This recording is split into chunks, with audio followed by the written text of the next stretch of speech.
अस्सलाम वालेकुम स्टूडेंट्स।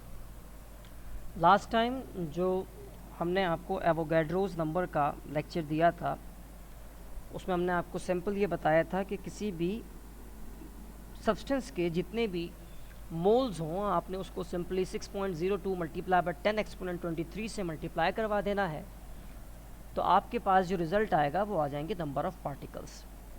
और एक बहुत सिंपल सा न्यूमेरिकल आपको सॉल्व भी करके बताया जिसमें कार्बन के 2.46 मोल्स थे, उसको हमने 6.02 मल्टीप्लाई बाय 10 एक्सपोनेंट 23 से मल्टीप्लाई करवाया, तो जो रिज़ल्ट आया उसको हमने कहा कि कार्बन के 2.46 मोल्स में इतने पार्टिकल्स मौजूद होंगे, इतने कार्बन के एटम्स मौजूद होंगे।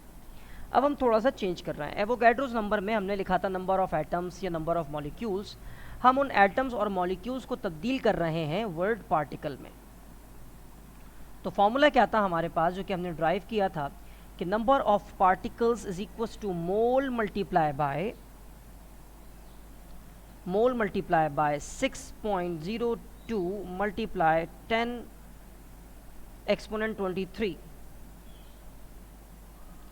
ठीक है, इस पूरे की पूरी वैल्यू को 6.02 मल्टीप्लाई बाय 10 एक्सपोनेंट 23 को बार बार लिखने के बजाय मैंने इसकी एक शॉर्ट फॉर्म लिख दी है जो कि केमिस्ट्री में स्टैंडर्ड है। और वो शॉर्ट फॉर्म क्या है? वो शॉर्ट फॉर्म है इसकी NA। यानी कि जहाँ भी NA लिखा हुआ होगा उसका मतलब होगा A for Avogadro, N for number, Avogadro's number. ठीक है, तो जब मैं मोल को एवोगैड्रोज नंबर की वैल्यू से मल्टीप्लाई करवाता हूँ तो मेरे पास आ जाते हैं नंबर ऑफ पार्टिकल्स। अच्छा, अब थोड़ी सी याददाश्त अगर ताज़ा करें हम, तो हम सब ये बात जानते हैं कि मोल का खुद का एक फॉर्मूला है। और मोल का वो खुद का फॉर्मूला क्या है? मोल का फॉर्मूला है मास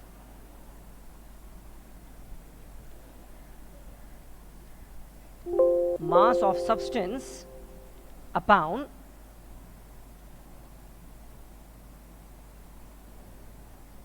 एटॉमिक या फिर मॉलिक्यूलर मास। तो मैंने क्या किया, मैंने इस मोल के फॉर्मूले की जगह पर मोल का फॉर्मूला लिख दिया। तो number of particles is equal to mole यानी कि mass of substance upon atomic और molecular mass multiply by Avogadro's number. तो हमारे पास नंबर ऑफ पार्टिकल्स मालूम करने का एक शॉर्ट फॉर्मूला आ गया। और वो शॉर्ट फॉर्मूला क्या है? Mass of substance divide by atomic या molecular mass multiply by Avogadro's number. Control S कर दिया इसको। ठीक है, अब उसके बाद हम आगे बढ़ते हैं। क्या पता हमारे पास कभी नंबर ऑफ पार्टिकल्स आपको दे दे। अभी तो आपको कह रहा है कि मास लीजिए और नंबर ऑफ पार्टिकल मालूम करके बताएं। कभी आपको ये कहे कि नंबर ऑफ पार्टिकल्स हम आपको बता रहे हैं, आप बताइए मास कितना होगा। तो उसके लिए हमने यहाँ पर ये फॉर्मूला यहाँ पर ड्राइव किया है। वो फॉर्मूला क्या है? Mass of particles, number of particles multiply by atomic या molecular mass divided by Na। खैर, इसकी अब एलेबोरेशन होगी। हमारे पास पहला सवाल ये आया, calculate the number of particles in 60 grams of K2O। हम सबसे पहले यहाँ पर डाटा कलेक्ट करते हैं। डाटा में हमें जो दी गई है चीज़ वो क्या है? Mass of substance. Mass of substance कितना है हमारे पास? 60 ग्राम्स। जो केमिकल कंपाउंड आपको दिया गया है उसका फॉर्मूला है K2O। और इस फॉर्मूले की मदद से आप निकालोगे इस फॉर्मूले का मॉलिक्यूलर मास K2O का। और वो आप कैसे निकालेंगे? K की वैल्यू कितनी है? K मल्टीप्लाई बाय 2 इसकी वैल्यू है, प्लस O कितना है? ऑक्सीजन 1 है, तो यानी कि O मल्टीप्लाई बाय क्या कर देंगे हम? 1 कर देंगे, इज इक्वस टू। यहाँ पर हमारे पास K का एटॉमिक मास कितना है? 39। तो मैं क्या करूँगा? Simply 39 multiply by 2 plus O यानी कि 16 मल्टीप्लाई बाय 1। क्या आंसर आएगा देखते हैं। Is equals to 39 2s are 78 plus 16 1s are 16। 78 plus 16, what will be the answer? The answer will be 94, I guess. 94 AMU। Afterward अब हमने क्या करना है? अब हमें पता है सबसे पहले फॉर्मूला। हमारे फॉर्मूले के मुताबिक नंबर ऑफ़ पार्टिकल्स मालूम करने के लिए आपको पता होना चाहिए मास ऑफ सब्सटेंस, जो कि आपको पता है। उसके साथ साथ आपको पता होना चाहिए या तो मॉलिक्यूलर मास या एटॉमिक मास। आपको मॉलिक्यूलर मास की वैल्यू आपने यहाँ पर फाइंड आउट कर ली है। You have determine the value, that is 94 AMU। तीसरी चीज़ क्या पता होनी चाहिए? तीसरी चीज़ आपको पता होनी चाहिए Na यानी कि एवोगैड्रोस नंबर आपको पता होना चाहिए। तो एवोगैड्रोस नंबर भी आपको पता है और उसकी वैल्यू क्या होती है? उसकी वैल्यू होती है 6.02 मल्टीप्लाई बाय 10 एक्सपोनेंट 23। तो अब यहाँ पर मैं क्या लिखता हूँ? यहाँ पर मैं इस Na की वैल्यू लिखता हूँ। Na is equal to what is the value? 6.02 multiply 10 power 23। ये Na की वैल्यू भी हमारे पास आ गई। अब हमें किस चीज़ की ज़रूरत है? हमें फॉर्मूला की ज़रूरत है। और फॉर्मूला हमारे पास क्या है? फॉर्मूला हमारे पास है number of particles is equal to mass of substance upon atomic और molecular mass multiply by Na। सारी वैल्यूज़ हम जानते हैं, तो यहाँ पर हम करेंगे सोल्यूशन। फॉर्मूले को एक बार पेस्ट करेंगे और यहाँ पर अब वैल्यू लिखेंगे। हमारे पास जो मास ऑफ सब्सटेंस था बेटा, वो मास ऑफ सब्सटेंस कितना था हमारे पास? हमारे पास मास ऑफ सब्सटेंस है 60। जो केमिकल कंपाउंड लिया है, उस केमिकल कंपाउंड का जो मॉलिक्यूलर मास हमारे पास बनता है, वो मॉलिक्यूलर मास कितना था? 94। सिमिलरली Na यानी कि एवोगैड्रोस नंबर की जब वैल्यू आपने निकाली थी, तो वो कितनी थी? वो वैल्यू थी 6.02 मल्टीप्लाई 10 एक्सपोनेंट 23, 10 पावर 23। जो मैंने चीज़ आपको सिखाई है, वो मैंने क्या सिखाया है? मैंने आपको ये सिखाया है कि 10 की पावर 23 को आप छोड़ देंगे, रहने देंगे। और जब आप 10 की पावर 23 को रहने देंगे तो आपके लिए ज़िंदगी थोड़ी सी हो जाएगी आसान। सॉरी, ये हो नहीं रहा है मुझसे। कंट्रोल C, कंट्रोल V, हाँ जी। तो जब आप इस पूरी वैल्यू को 10 की पावर 23 को छोड़कर इनको आप सॉल्यूशन करेंगे, तो सॉल्यूशन किस तरह से होगा?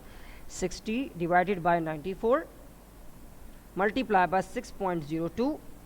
तो हमारे पास यहाँ पर इसका टोटल आंसर आएगा 3.84। और क्योंकि आपने 10 की पावर 23 को इस्तेमाल नहीं किया है, तो आप सिंपली इस वैल्यू को एज इट इज लिख देंगे। तो नंबर ऑफ पार्टिकल्स कितने आए? नंबर ऑफ पार्टिकल्स आए 3.84 मल्टीप्लाई बाय 10 एक्सपोनेंट 23। ये सोल्यूशन हो गया। बड़ा आसान सा न्यूमेरिकल था ये। नजर मार लें इस पे, डाटा और सोल्यूशन। अब हम आते हैं अपने क्वेश्चन नंबर 2 पर। क्वेश्चन नंबर 2 में क्या करें? Calculate the mass of 1 carbon atom. यानी कि यहां पर आपको डाटा दिया हुआ है, सॉरी, डाटा में आपको दिए हुए हैं नंबर ऑफ पार्टिकल्स, और नंबर ऑफ पार्टिकल्स कितने दिए हुए हैं? 1। और यहाँ पे कार्बन क्योंकि एटम है, तो इसका क्या होगा? Atomic mass. एटॉमिक मास आपको दिया हुआ है 12। और आप जानते हैं कि Na यानी कि एवोगैड्रोस नंबर की वैल्यू कितनी होती है? एवोगैड्रोस नंबर की वैल्यू होती है 6.02 मल्टीप्लाई 10 एक्सपोनेंट 23। तमाम वैल्यूज़ आपको बिल्कुल सिंपल उन्होंने दे दी है। अब आपको पता होना चाहिए कि इसके लिए कौन सा फॉर्मूला अप्लाई होगा। जब भी हमने पहले फॉर्मूला निकाल के रखा हुआ था, हमारे पास ये वाला फॉर्मूला अप्लाई होगा। तो इस फॉर्मूले को मैंने क्या करा? कॉपी किया और फॉर्मूले की हेडिंग में आकर मैंने इसको यहाँ पर पेस्ट किया। और अब हमारे लिए सोल्यूशन हो जाएगा निहायत ही आसान। और वो सोल्यूशन क्या होगा देख लेते हैं। Number of particles, we know number of particles कितने हैं? 1। अगर वो बोलता 6 तो हम 6 लिख देते।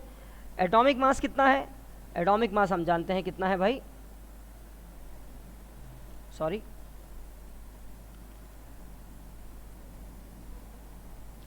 एटॉमिक मास हम जानते हैं 12 है।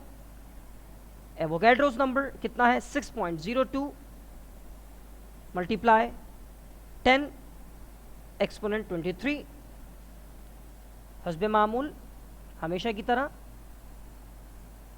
मैं वही कहूँगा कि आपने कुछ भी नहीं करना,